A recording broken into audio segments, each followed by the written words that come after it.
پھر آدم علیہ السلام کا لے لیں، قرآن مجید میں ان کو سکھایا گیا اور انہوں نے اللہ کے حضور دعا کی جب زمین پر اترے، ربنا ظلمنا انفسنا، ایک ایک لفظ پہ غور کریں، وَإِن لَّمْ تَغْفِرْ لَنَا وَتَرْحَمْنَا لَنَكُونَنَّ مِنَ الْخَاسِرِينَ۔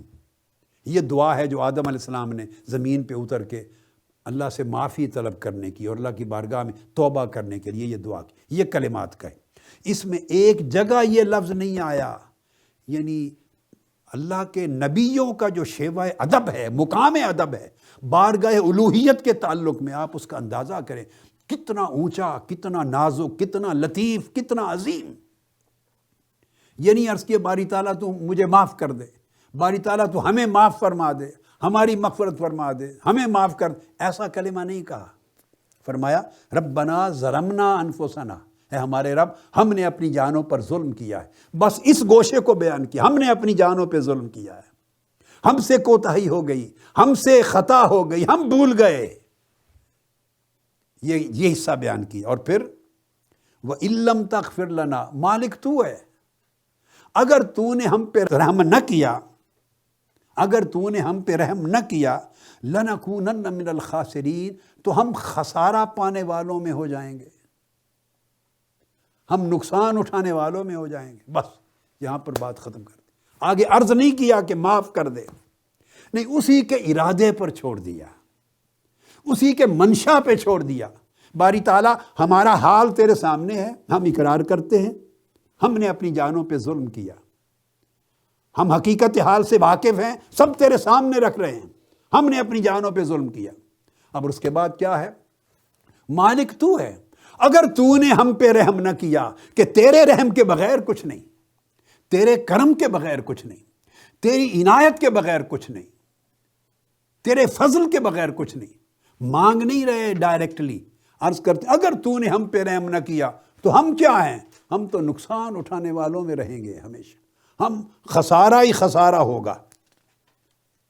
یہ عرض نہیں کیا کہ باری تعالیٰ ہم تیرے حکم کا معنی نہیں سمجھ سکے، ہمیں مغالطہ لگ گیا، صفائی نہیں دی، شیطان نے قسمیں کھائی تھی اس پر اعتماد کر بیٹھے، ارادہ یہ نافرمانی کا نہیں تھا، ارادہ کچھ اور تھا کہ ہمیشہ تیری قربت میں جنت میں رہیں۔ کہنے کو 10 باتیں عرض کی جا سکتی ہیں، مگر اپنی صفائی میں ایک جملہ نہیں کہا، ہر چیز تسلیم کر کے یک طرفہ، اور پھر عرض کیا کہ تیری رحمت کے بغیر تو ہمارا خسارہ ہی خسارہ ہے۔ پھر سیدنا ایوب علیہ السلام کا دیکھیں، حضرت ایوب علیہ السلام جب طویل عرصہ بیمار رہنے کے بعد صحت یاب ہوئے تو اللہ رب العزت کا کرم ہو گیا۔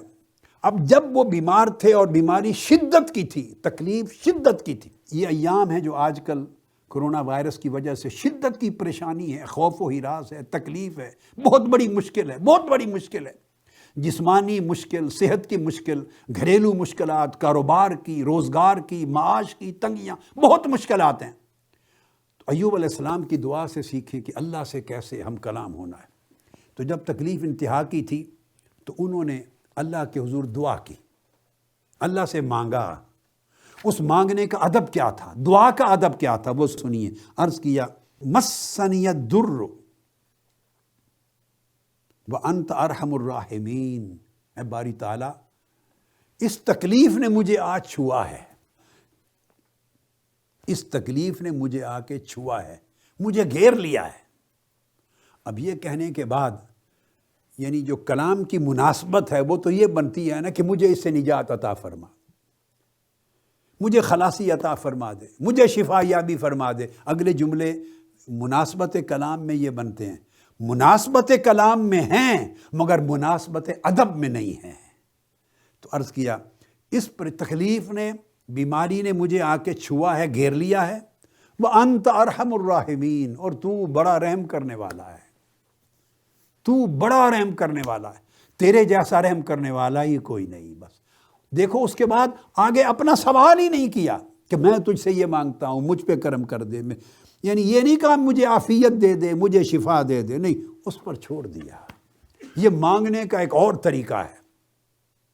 اس کا مطلب یہ نہ سمجھیں کہ خود اپنے لیے یہ کہہ کہ مولا مجھے معاف کر دے، بھئی یہ جائز نہیں، نہ 100 بار جائز ہے، 100 بار جائز ہے۔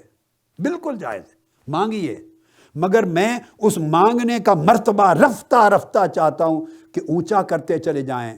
جیسے اللہ سے آپ کا تعلق جڑے گا، اس تعلق میں جتنا ادب بڑھتا چلا جائے گا، اتنا توکل، جیسے توکل بڑھتا چلا جائے گا اللہ پر، جتنا یقین بڑھتا چلا جائے گا اتنا توکل بڑھتا چلا جائے گا، اور جب توکل کامل ہوگا تو پھر اللہ کے امر پہ اتنی رضا بڑھتی چلی جائے گی، تسلیم و رضا زیادہ آتی چلی جائے گی۔ یہ مرتبے ہیں، یہ مرتبہ ہے یقین کا، توکل کا، تسلیم کا، رضا کا، تفویض کا۔